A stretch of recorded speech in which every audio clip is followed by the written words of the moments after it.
WordCamp Europe. Oh, you got to go if you can. My ticket to Belgrade was only $615, so cheap.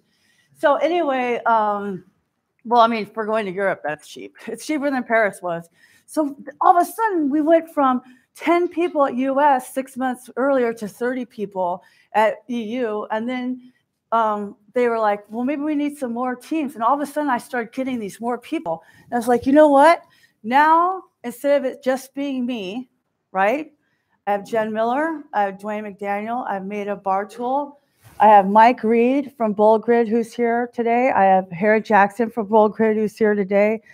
And I'm like, and I have Yvette Sonneveld from the Netherlands, who I picked up at Europe last year.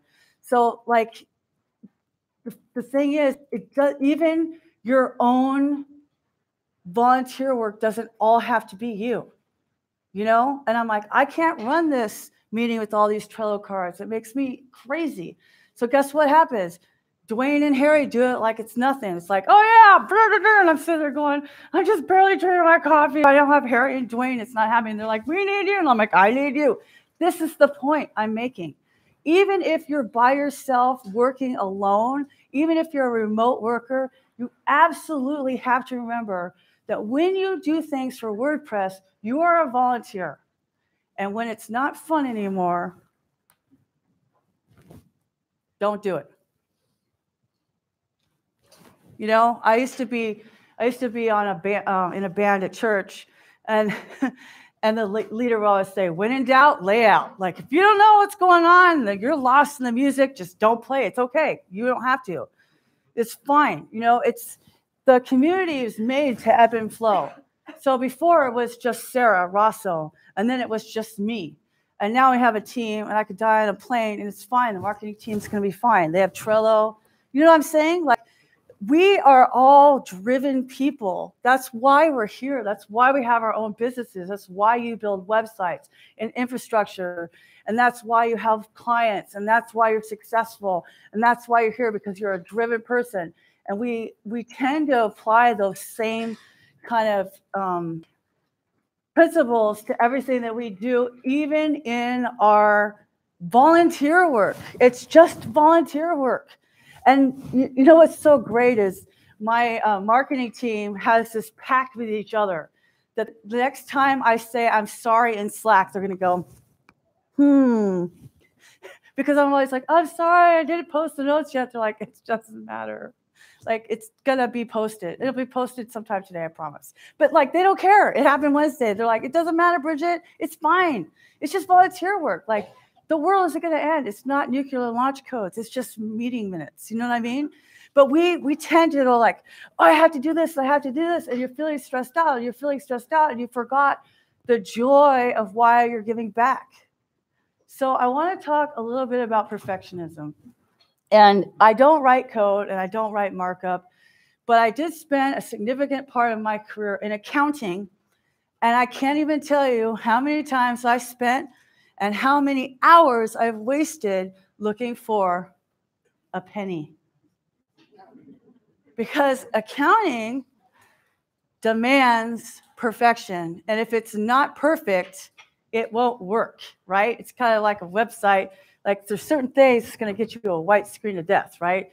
So, or, you know, there might be a spelling mistake. You could just, that's the cool thing. It's not print. You could just fix it, you know? But if you can't, you know, Quicken's not going to let you reconcile that bank account. It's going to say this doesn't work. It doesn't care if it's a penny or $1 million. Off is off, wrong is wrong. It's binary. Pass or fail, pass or fail. And so you're in this whole world of everything has to be perfect. Everything has to be perfect. And those kinds of skills that make us conscientious, that make us excel in our careers and our paths, are really bad for our personal lives. So perfection is really, really bad for our personal lives. In fact, I made a mistake on these slides and I almost left it. But people were like, Bridget, you're a writer. You can't leave that mistake out. So, because I was going to make a point about perfectionism, but then I fixed it because Sometimes we can't help ourselves, right? And like it's on SlideShare wrong, and then there are people, like 5 people are like, "Oh, Bridget, you made that mistake," because they think that it's like it matters. I should have said, should have put an asterisk and said left intentionally, you know. So we take something that makes us so great at our careers. You know, I always say my neuroticism is so good for my career and terrible for my personal life. The fact that I think 3 or 10 steps ahead, and if I do this, and this will happen, and this will happen, and that will happen, and that will happen, that will happen, that will happen. Okay, that's good for maybe like fantasy football, chess. It's good for your, you know, I know like who's doing their draft picks. You don't have to raise your hand. I heard that you guys don't participate. I'm sorry. Okay, so like Ben said, now, Bridget, this is the South. They're too polite to interrupt you. So the thing is that I'm so used to like audience feedback. I'm sorry. Love you, Ben, wherever you are. Hi, Ben. Oh, happy birthday, Ben. Oh, that's a troll. I'm supposed to troll you. Happy birthday, Ben. Okay, so here's the thing. It's like we take this thing that makes us so good at our careers, and then we apply it to every single thing in our lives. And that is so bad. It's super, super bad. It's very bad. It's bad. Did I say that it was bad? Okay, so here's some things that my little mantras I live by, besides respond, don't react. Respond, don't react is my number one thing I live by.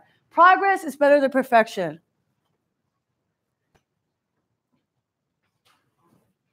Something is better than nothing. Done is better than perfect. Because I can't even tell you how many times we have even great projects, even in our marketing team, that just get held up because how many times are we going to edit this thing? No, it's done. I'm calling it. Put it on the internet, right? Just somebody, at some point you have to say, this is done. You know, it's not the money pit. Like your website should never be like the money pit. Don't keep like renovating it. Like put that energy into putting content on it. Put that energy into publishing. Put that energy into getting more clients. You know, it's like, because every time I look at my website, I'm like, oh man, that's terrible. I'm like, whatever, Beaver Builder, it's fine. I don't care. It doesn't matter, because you know what matters? The words. The words matter, because communication matters, because relationships matter. The only thing that matters is relationships. That's it. Everything else doesn't matter. I'm telling you, it really doesn't. And sometimes you have things in your life that will shake you to your core until you see that. For me, it was my husband passing away 2 years ago. You know what? Nothing else matters. The only thing I care about is you. You as individuals, you as a community. Because we don't have tomorrow guaranteed. We don't know what's going to happen. We're sitting around worrying about things that don't matter. What matters is that you communicate that you do X, Y, and Z for your clients. What matters is that you communicate with your team on Slack. What matters is that you're progressing and going forward. Because in tech, we're always learning, things are always changing, and once you finally figure something out, Twitter's going to change their UI, and you're going to be like, no, I just made a tutorial with the gear button, and you've got the 3 dots. I hate you, Twitter. Let's talk about whole health, okay? Let's talk about your whole health. So we've had a lot of talks in the WordPress community about mental health, and they're good. And it's good to talk about, you know, the fact that we're all dealing with imposter syndrome because of the demographic that is heavily us. I have a personal working theory that more than 50% of the people drawn to working with computers come from dysfunctional backgrounds based upon my own social scientist data. Maybe it's funny, but I don't think it is. Because, no, I'm serious. Here's the thing, because a computer does what I say. I can control a computer. I couldn't control my alcoholic mother, right? I have no idea what she was going to do. You never knew what kind of mood she was going to be in. It was going to be hugs or knives thrown at me, right? So I know from talking to people that a lot of us have grown up in less than ideal situations and are drawn to the fact that we can control that. So it means that we don't always think about our whole health. We don't always have healthy ways of communicating. We don't always have healthy ways of coping. And we don't always have healthy ways of viewing ourselves. And when I say we, I mean me, and maybe it's also you. So I'm going to talk about me because I don't know you. And I would never call you out if I did, because that's rude and mean and cruel. So this is the context of why I'm saying what I'm saying. So I have an ER approach. I like words that end in TION and ER. I'm going to be better. I'm going to be faster. I'm going to be smarter. I'm going to be thinner. Whatever it is, it's because you know why? It means progress. So if I started losing weight, like my doctor said, and like I was 237, I'm supposed to be like 137 or 135, I'd be like, I have 100 pounds to lose. It's not going to happen. Have you lost your blah, blah, blah mind? It's just, you're crazy. But if you can do a little bit, you're like, how do you eat an elephant? So let's talk about physical health. So these are some of the things I started doing. So I had a little crisis in February, and my doctor was like, so Bridget, I think maybe your blood pressure is high and you're pre-diabetical. So my husband was diabetic. We should say diabetical, sorry, diabetic. And I was like, oh yeah, I know what A1C is. That's terrible. Yeah, I'm definitely in that pre-diabetic range. So she goes, I want you to walk. She's German. I want you to walk. She's like, you're going to stroke out. Like, that's what she said to me. I'm like, I called Jen. I'm like, my doctor's yelling at me. I hate her. We're all like, let's kick her up in the alley, beat her up. She loves me now. But so she goes, I want you to walk an hour a day. I'm like, first of all, even if I had an hour a day, have you lost your mind? That's not going to happen. So what I did was I started walking some farther, longer. So I started with like 15 minutes a couple times a week. And then I would do a little bit longer. And I did 20 minutes. And now I can walk 2 miles, which I never have been able to do for like 10 years or something. No problem. For me, I started eating more protein. Now, if you're plant-based, just do whatever is right for you. I'm just telling you, this is just about me, because I'm going to talk about me, because I don't know you. But I started realizing that I was more depressed, and I didn't feel as well when I wasn't eating enough protein. So I started getting protein shakes and stuff like that because my mind wasn't working. It was partly grief, and partly like things were not firing correctly.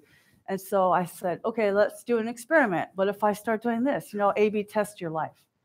And I started taking naps. Naps are real, people. It's a real thing. You can hack a lot of things, but you can't hack your circadian rhythm. There is a reason why that energy drink, 5-hour energy, says you have the 2:30 feeling. The 2:30 feeling is real. Countries in Europe take naps at 2:30.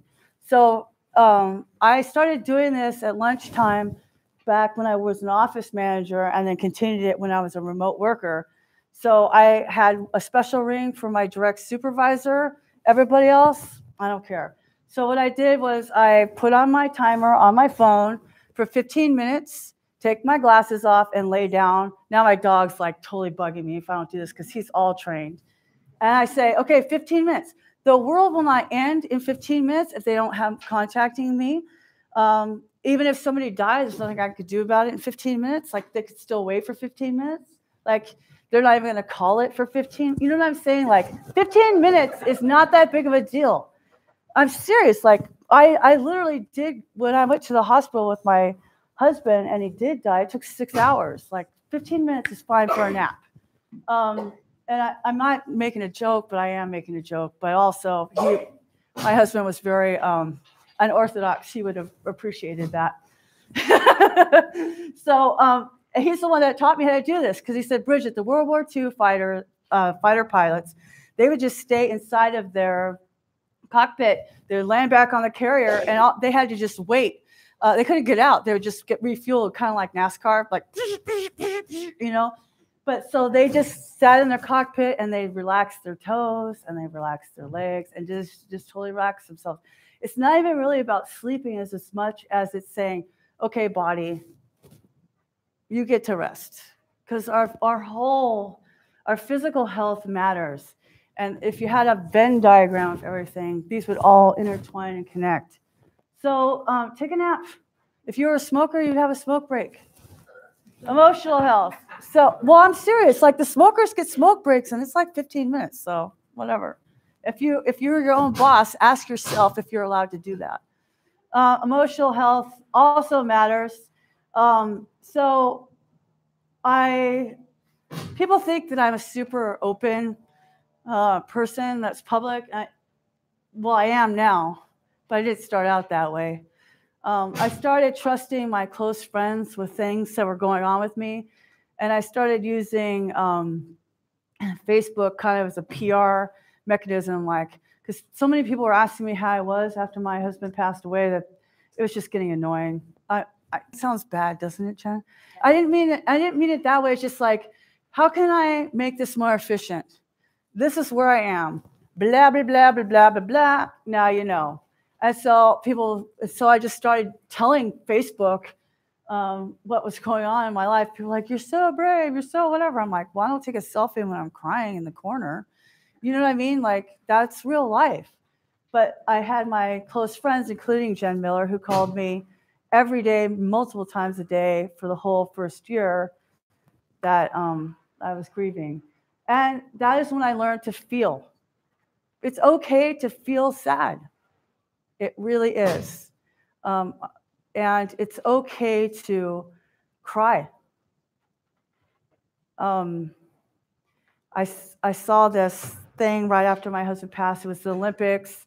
And so they were having all these nostalgia videos, and there was that one with Carrie Strug for the not the pole vault. What's that horse? The pommel horse? Something like that. It was it's like a big long thing, and they jump and they touch it, and then they flip around or whatever.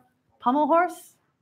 Anyway, so it was a big deal. And the announcers were like, "Oh, it's all on Carrie. Like she gets a 10, and the United States wins for the first time against China." It was like the gymnastics version of Miracle on Ice.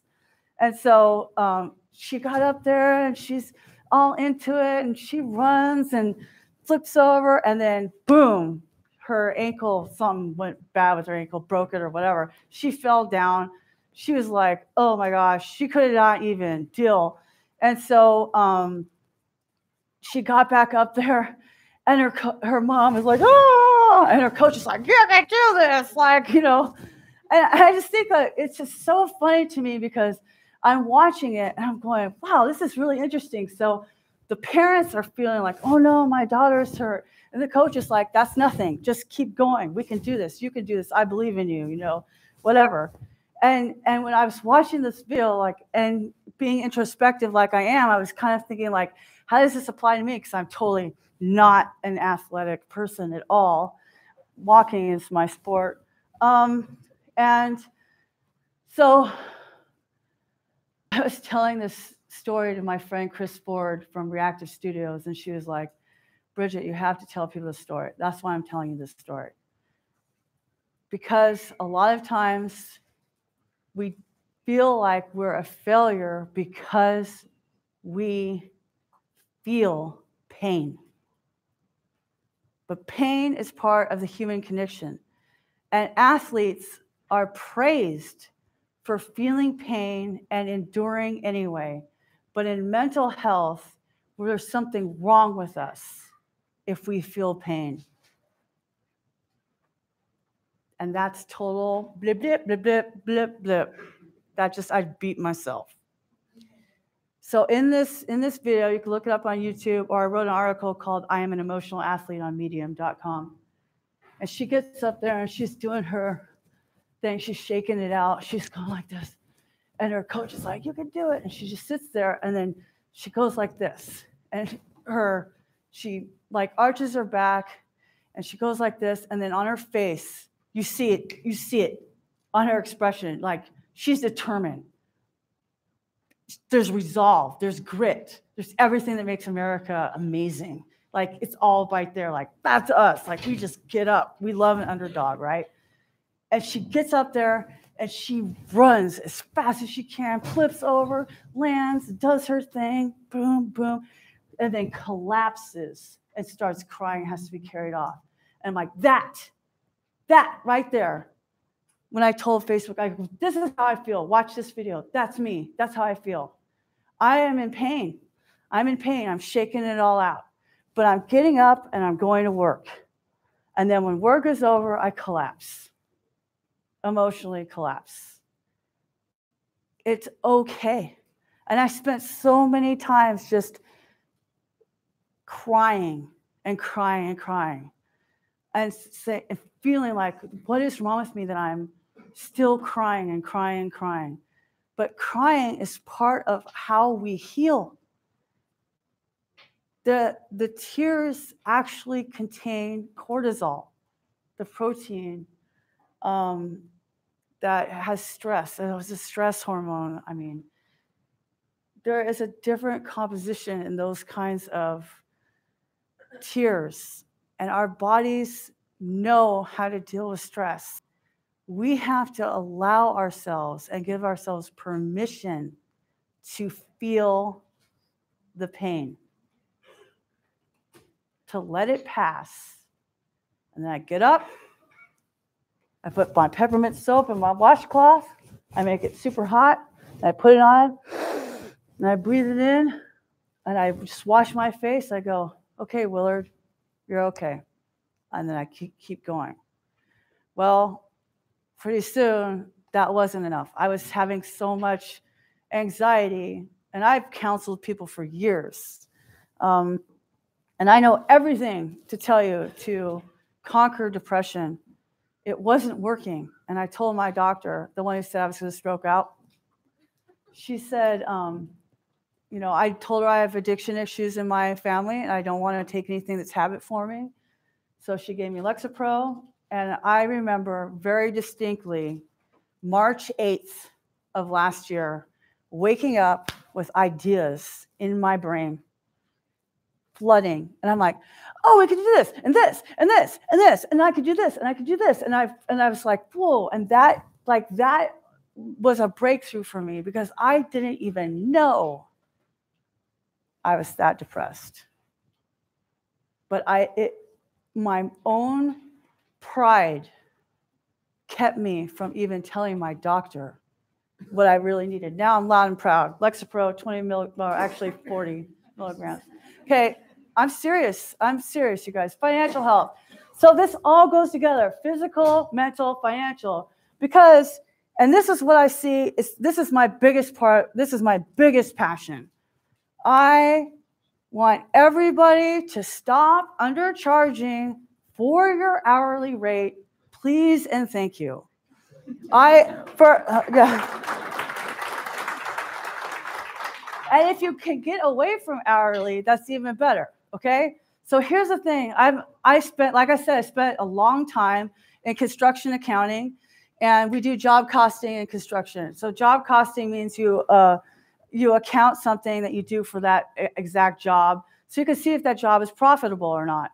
The biggest problem you have in this industry that I've found is, number one, people do not know how long it really takes them to do things.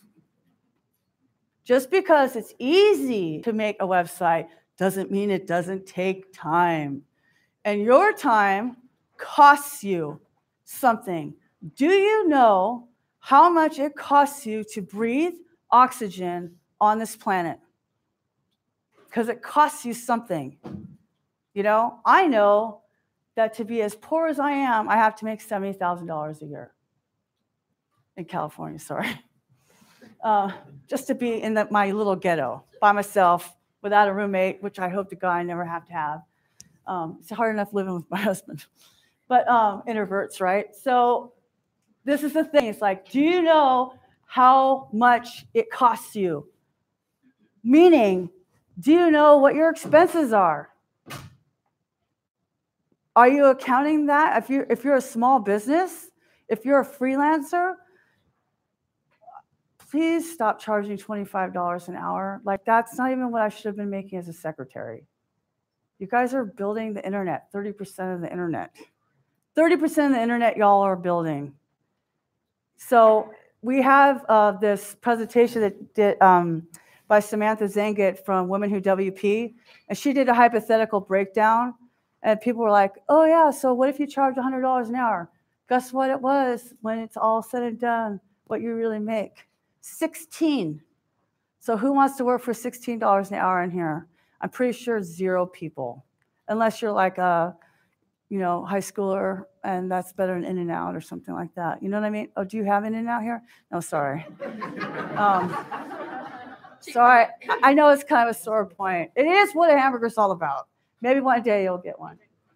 I believe that you're worthy of having an In-N-Out.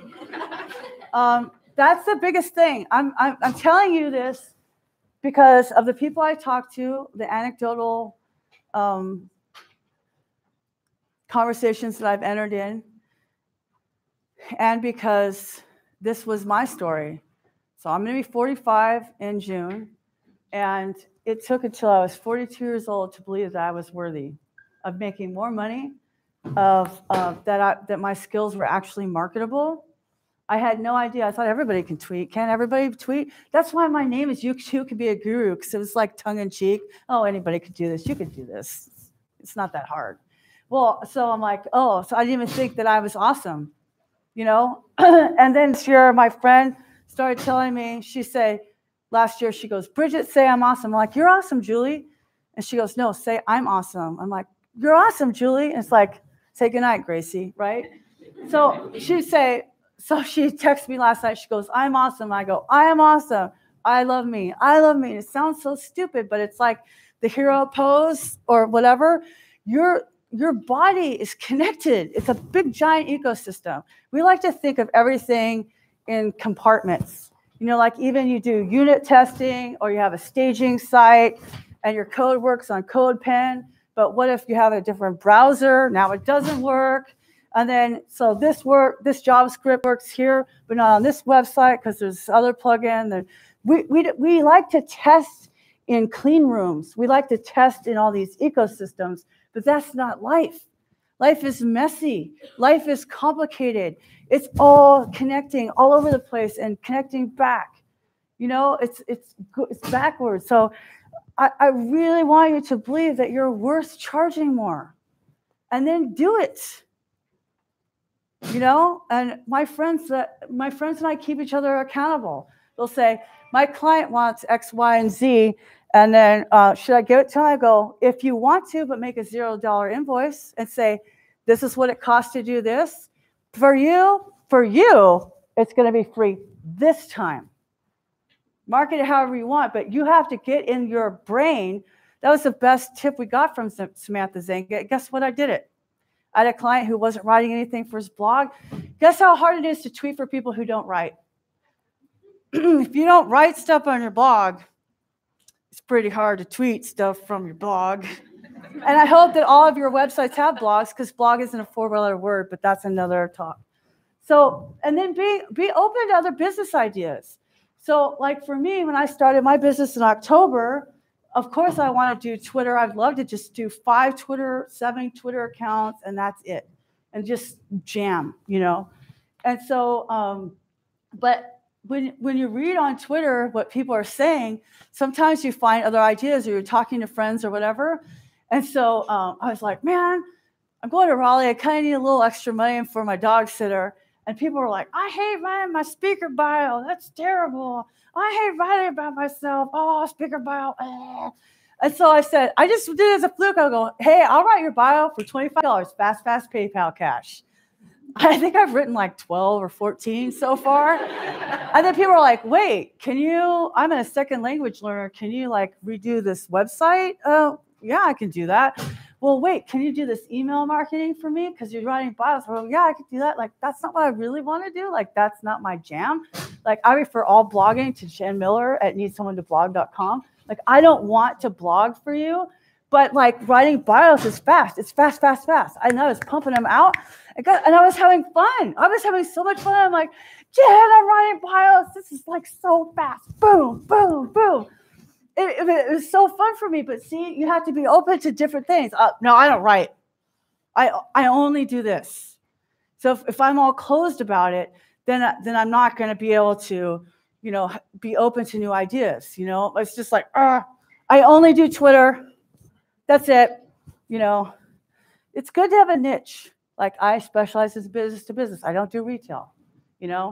I don't do Pinterest. I refer that. That it's good to have these kinds of niches or niche, whichever way, GIF, whatever. So be open. Believe that you're worthy. There was a tweet from Chris Doe the other day, and I was like, oh, if I could tweet this 1,000 times, I would. You belong in the room. Your client came to you because you're the expert. You guys are the experts. Maybe you don't know more than somebody next to you, but you know more than your client does. That's why they're paying you, and they should be paying you more. They should be paying you more. You should be charging them more. Thank you. So anyway, we are a community who understands iteration by collaboration, because that's what open source is. GitHub, CodePen, whatever, blah, blah, blah, Slack, Track, blah, forking, I don't know, whatever you guys do. I liked Ben's idea of having a Google Doc, but I just went to dev meetups and asked the dumb questions. What's the difference between front end and back end? And what's the WordPress administrator section, dashboard thing? Because you don't know. So what I did was I put my issues on GitHub, because I know GitHub is where my developer, lovely, awesome people are, you all. And I thought, you know what? Let's iterate. What are the things that you can do? What are the things that you're doing to make your life better? I mean, I'm doing other things. I'm getting massages. I'm doing a bunch of other stuff. Like, what can you do today to move your life forward in an ER, in a progress direction? Your personal life, the life that really matters. I mean, it all will affect your career. But if you're not taking care of yourself, I mean, maybe you live with your mom, or maybe you have a wife that's amazing, or a husband, but if it's you, it's up to you. I can't help you. I can only tell you this is what I did. So I thought it would be super cool. So I opened it up and I made each one of my sections physical, mental, and physical, emotional, and financial, an issue. And I think that means you can comment on them, right, Ben? Like, if you have an issue, I don't really know how GitHub works totally. I was like, I want to talk on GitHub, developer friends. This is so cool. But you've got to have actionable goals. You have to have actionable goals. So now I'm at 209, or 209, 210, 211, 209, 214, 210. Like I'm like hanging out down there. But I'm not at 237 anymore. Now I'm trying to get to just a 199. That's my actionable thing. Then when I get to 199, I'll just think about getting to 195. You know what I'm saying? Like, it's actionable. It's actionable. You can think about just charging. So I have old clients at old rates. So start your new clients with your new rates. Doesn't matter. You don't have to change everything. Change one thing. Change one thing. Thank you.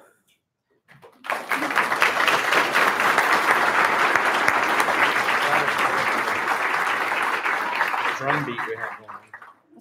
Thanks so much. Sorry for the audio issues. I'm not really sure what that was, but thanks for paying attention. So there's a break for approximately 15 minutes, and we'll get started in each of the rooms. If you have any questions, look for somebody wearing one of these Team WordCamp Raleigh shirts, and enjoy the rest of your day. Break is till 11. Break is 45. Break is 45 minutes. Break's till 11. Sorry. So this is a great chance to go see the sponsors. I should read my own schedule that I made. Good job. I was in and out trying to figure out stupid freaking live shows. It didn't work at all. Big empty room next door. Standing room only for you, though. Works out. we get to say, I had people lining the aisles to hear my talk. Hey, how you been? Good. How are you? Is it your birthday? No. Not gonna confess. Ongoing troll on Ben to wish him happy birthday. Okay, so they just succeeded because I asked. Yeah. Dang. They win. Dang it. The terrorists win when you wish Ben happy birthday.